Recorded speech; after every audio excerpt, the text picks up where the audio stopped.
It was better than the fourth one.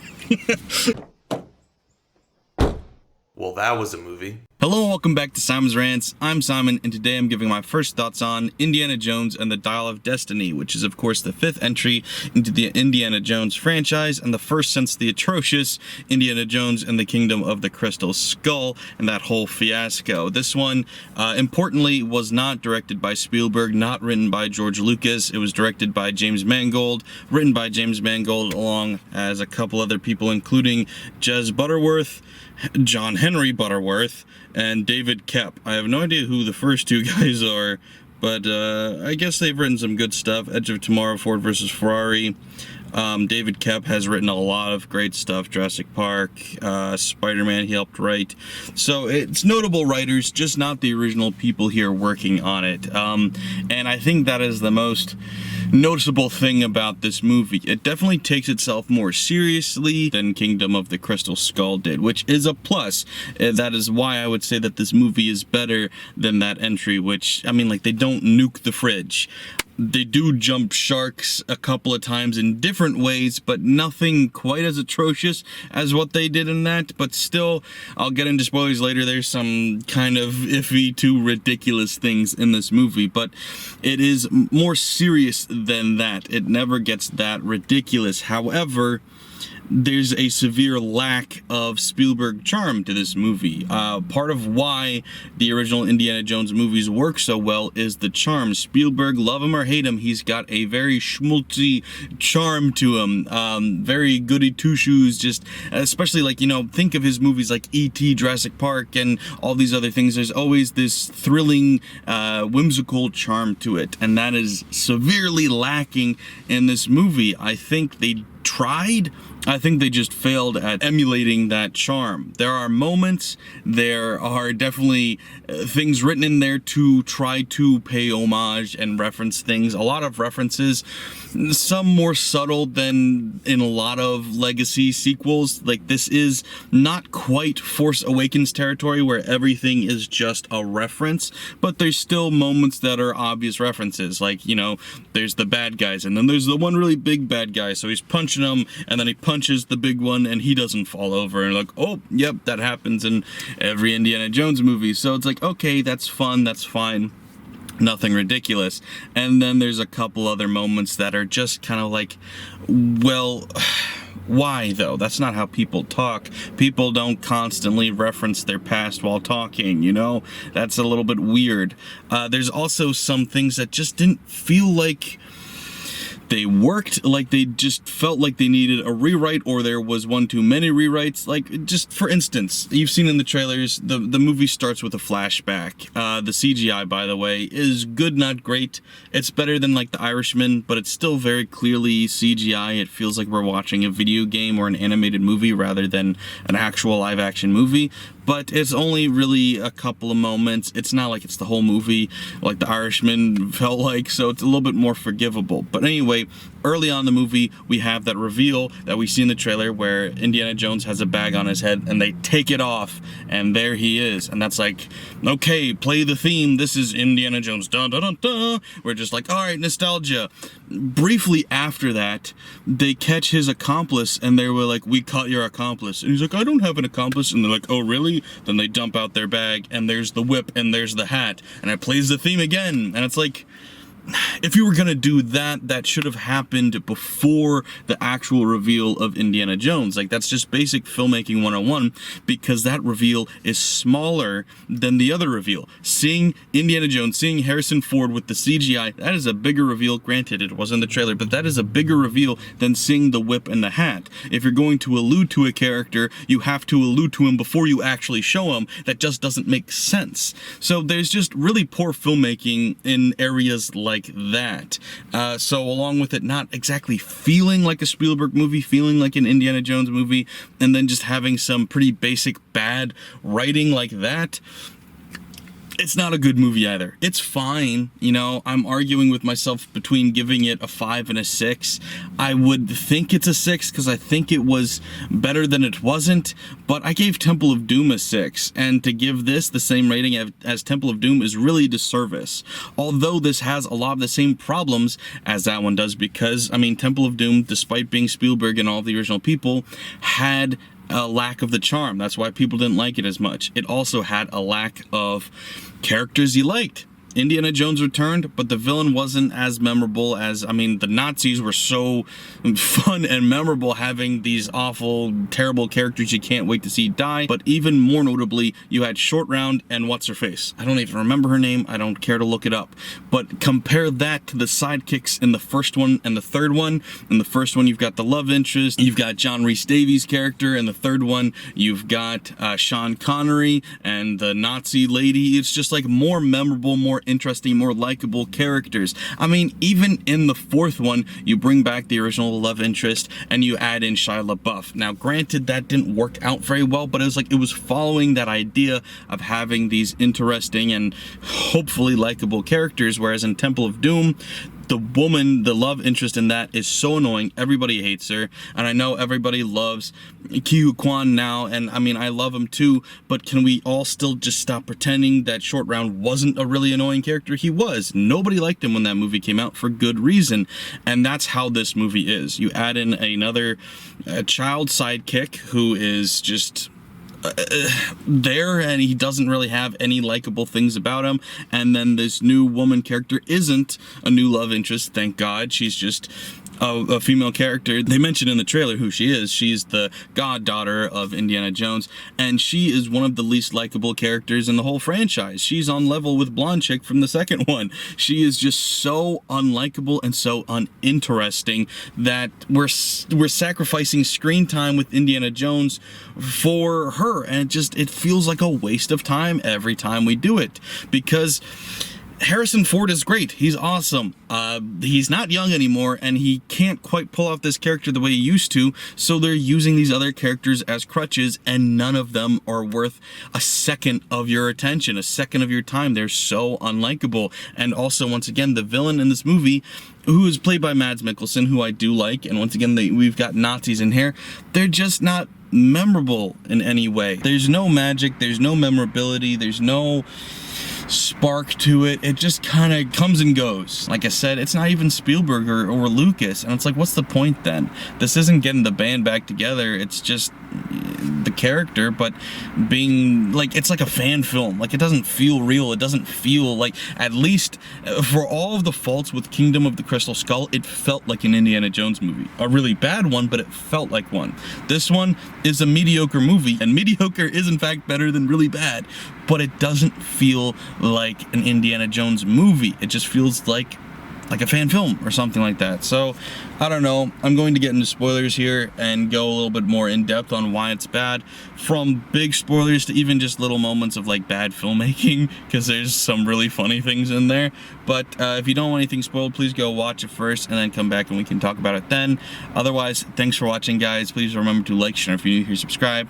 Bye. So, spoilers. First little thing that made me laugh in this movie is they put a bag over Indiana Jones' head a second time, which the first time was clearly to save on CGI, because that wasn't cheap, I'm sure. Like I said, it looked okay. I mean, like, that CGI just, it's not possible to make that look good yet. It's just not. And that's what I said when The Irishman came out. I said, if you want to be on the forefront of these effects, fine, do it, but don't make it the whole focal point of the movie. And so that's what they did in this. They're like, all right, this isn't going to look perfect yet, but we'll do it the best it's been done so far. I mean, this has been done a bunch recently, from The Irishman to, you know, The Mandalorian and stuff like that, but it's not the focal point. And when it's not the focal point, it's not like the entire movie like The Irishman. It works a lot better, so it did work better. But anyway, later the Nazis are coming in to Indiana Jones' office, and they end up like kidnapping him. They throw a bag over his head, take him out to the van, put him in the van, and then take the bag off. So you're not preventing him from seeing where you're going, except for the inside of the building that he works in. Because he didn't know how to get from inside the building to out onto the street into a van. Like, how dumb is that? Like, the whole point of putting a bag on somebody's head is so that they don't know where they're going. And you're like, all right, we're going to throw a bag on his head as we take him to the car. Once he's in the car, take it right off. It's fine. Doesn't matter. Like, that is just how poorly this movie's written. Like, they just do stupid things that don't make sense. Phoebe Bridger-Wallace, whatever her name is, the main character woman in this, if you wanted a female character, go for it. All for that. In my movie, I have 2 of the 3 main characters are females in the movie I made. Not because, ooh, I need to be inclusive, I need diversity. No, because they were good characters and I wanted them that way. This movie is clearly just trying to force these things, and that's why it's frustrating. That's why when the characters suck, they just suck. I didn't care if she was a female or a male. It would have been the same thing if it was Shia LaBeouf playing the character and it was that boring. It's just boring and bad writing, and just, I don't care about the character. You know who was a really good female character? The love interest in the first Indiana Jones. She was great, and then we barely ever brought her back. We bring her back for one scene in this at the very end, and she recites their dialogue from the first movie, and then she was in the 4th one for a while, a little bit more than in this, but like, she was a great character, and she wasn't just a damsel in distress, she was a bit of a badass. She could outdrink the guys, she could kick ass. That's a good, strong female character. And then we're like, oh, we need to make a strong female character. Or, counterpoint idea, let's make a good character that happens to be female. That's just better writing. That's just good writing, you idiots. So yeah, terrible characters, didn't care about anything. I mean, they added in Antonio Banderas for 1 second. I was like, oh look, I like him. And then he dies, and you're like, oh, okay. Just a lot of things happening for the sake of happening. There's no emotional attachment to it. I mean, even all the action scenes kind of just felt like a necessity, like they were doing them out of obligation. It just didn't feel like entertaining at all, really. Man, I was bored for most of this movie, honestly. And then, okay, let's just get to it. The big jumping of the shark in this movie is the Dial of Destiny. They find out is this thing made by Archimedes that isn't a time machine. It knows when warps in time-space happen and can predict when they're going to happen and where they go and all these things. It's not a time machine, it just is mathematics. It's just observing the universe. So they're not trying to create a time machine. Okay, I can buy that. Until after they time travel, then it becomes a time machine, because that's how they're going to use it to get back. Completely throw all the logic out the window. Now it's a time machine. And also, by the way, they're trying to time travel back to World War II, and they do it wrong because of mumbo jumbo about things. I get it, sure. Time travel is hard, and the math could be wrong, and so therefore you time travel wrong. But if you're going to do the math wrong based on time and space, you wouldn't land on Earth in the wrong time. You would land somewhere else in space. But okay, we'll just go along with that and pretend that makes any sense anyway. And so they end up landing back in time during, like, Rome conquering the college. There's a college named this place. Syracuse, yeah. Going back to Syracuse, which, by the way, the first time they mentioned Syracuse is when Indiana Jones is teaching a class on this stuff, and he says Syracuse, and then one of the students goes, Syracuse. He's like, not that Syracuse. I'm like, what class student, what college class student is going Syracuse when you say Syracuse? Is that person just stupid? What is funny about that? Anyway, bad writing. So they're back at, like, the Siege of Syracuse. They meet Archimedes. You know, just Indiana Jones stuff. I get that Indiana Jones has always been, you know, a little bit ridiculous, I guess, in some ways. There's witchcraft in Temple of Doom. There's, you know, the power of God in the 1st and 3rd one. And then there's aliens in the 4th one. I don't know. This just felt like, I don't know, a leap too far. And I guess that's kind of the consensus among fans in general, because the 1st and 3rd one are the most popular. So it's just like, when you keep it confined to, you know, the blood of Christ and the Ark of the Covenant and stuff, it's like people accepted that and went with it.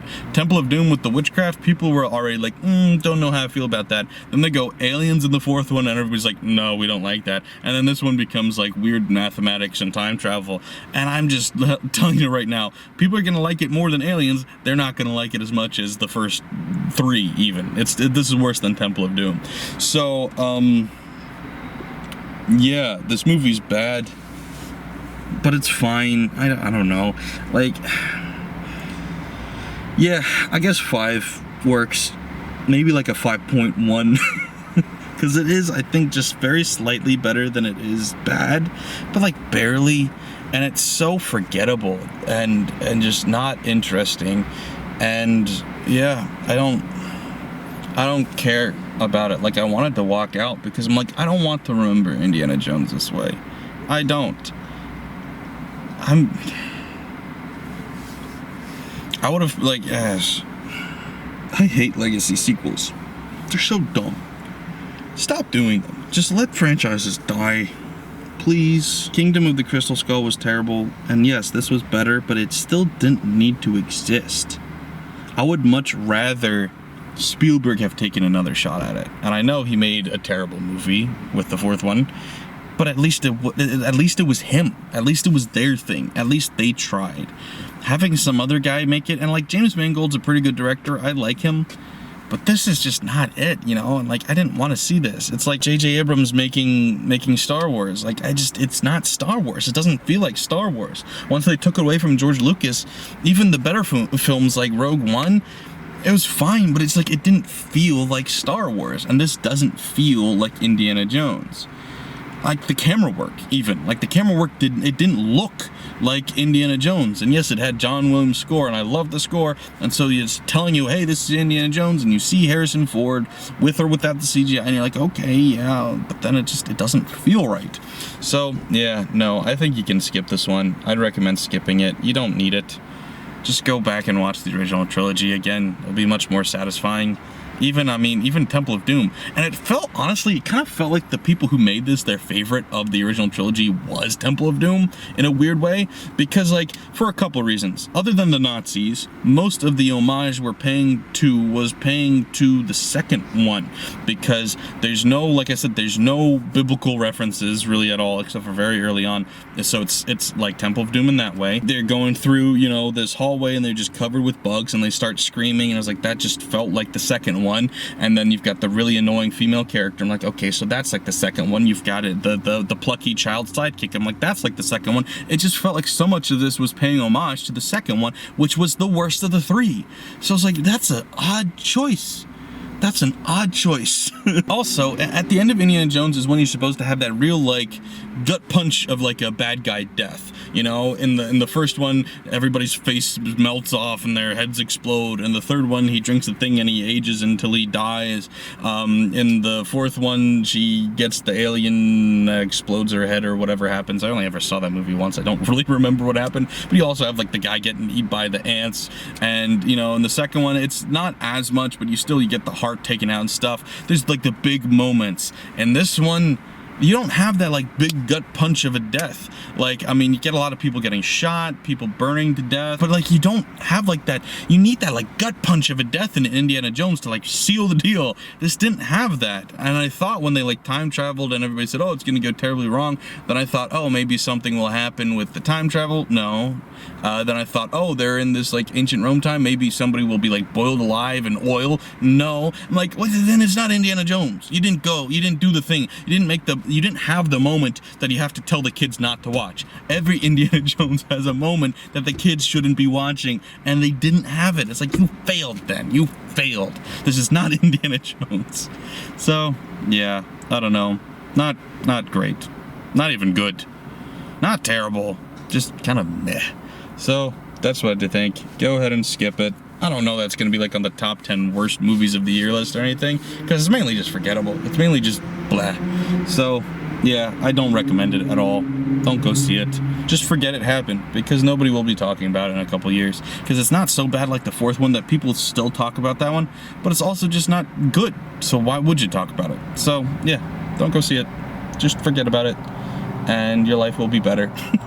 Thanks for watching, guys. Like I said earlier, please remember to like, share. If you're new here, subscribe. Bye.